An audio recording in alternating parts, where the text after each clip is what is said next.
Hello, my name's Kathy McAnally, and I'm coming to you from Bixby, Oklahoma.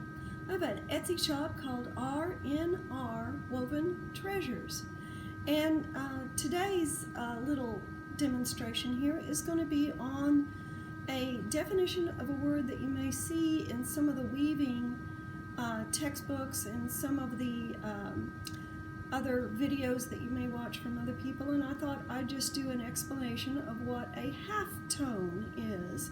Now, I'm using a twill, but halftones, of course, also occur in overshot, which is related to twill.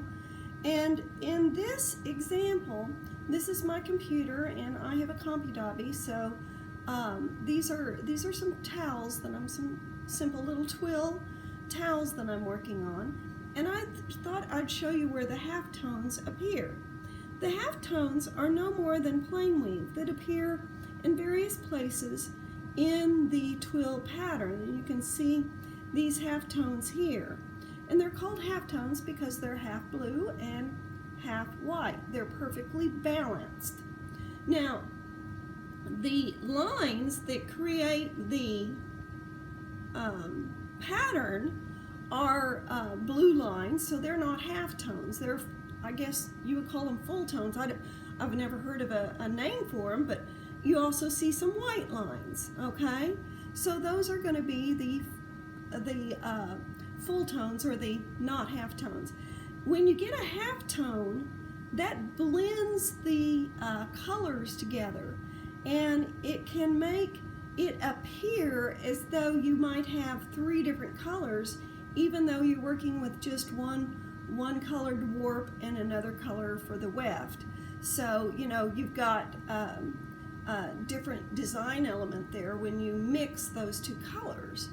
I'm going to next turn this camera around and do a little weaving so that you can see how those halftones appear in this image.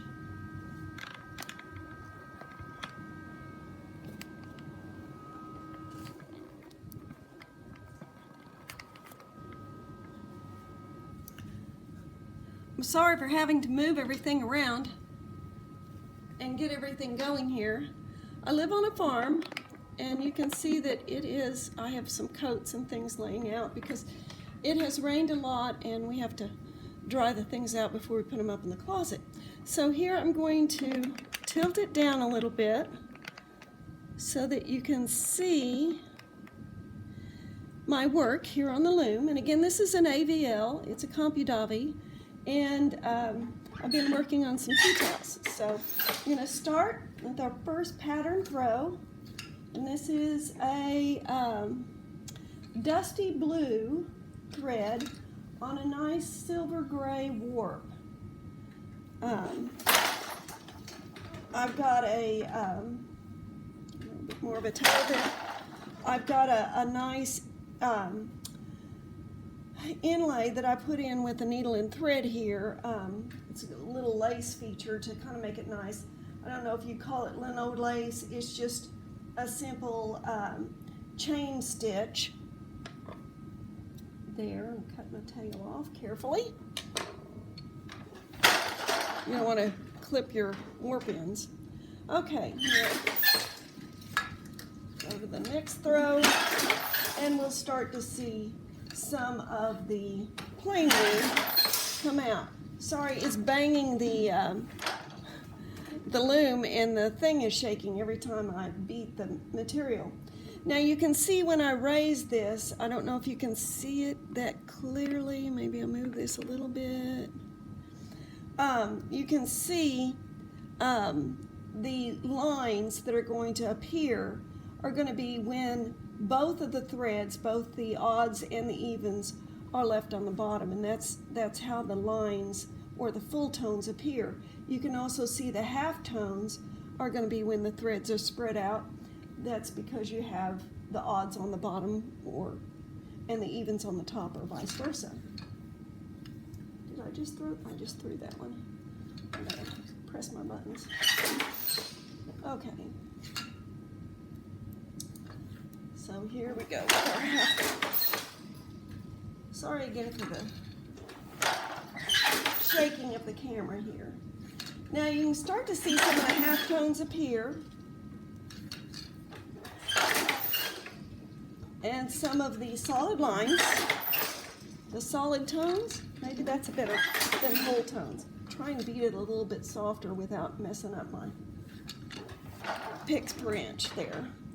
So you can see how these are going to surface as halftones here, whereas this looks a little bit more white, and of course you've got this nice blue line, or not white but silver. Try and beat it softly but snugly. It's one thing if you use your, and I'm sure my arm is in the way, you use your camera posted on your loom, it kind of shakes it, doesn't it? Oops, didn't beat it that one. So we'll just go back.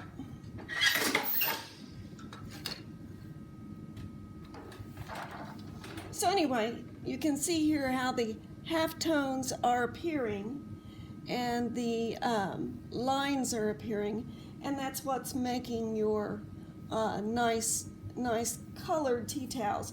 Now, I love this blue. Another color that I really found worked well is a dusty rose, or a rose. It really looked pretty. I also used burgundy, which was a little bit more of a sharper contrast, and I plan to use a navy, which will give me an even sharper contrast.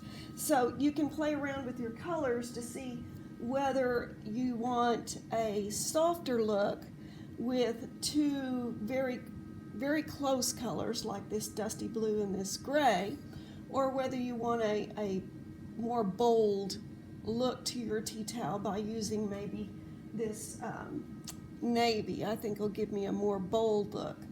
So you can play around with the colors in your halftones and your solid lines and see what you like best. But I just thought I'd bring that to you for a minute here. Thank you for listening. And again, if you want to check out my shop, it's RNR Woven Treasures, and that's on Etsy.com.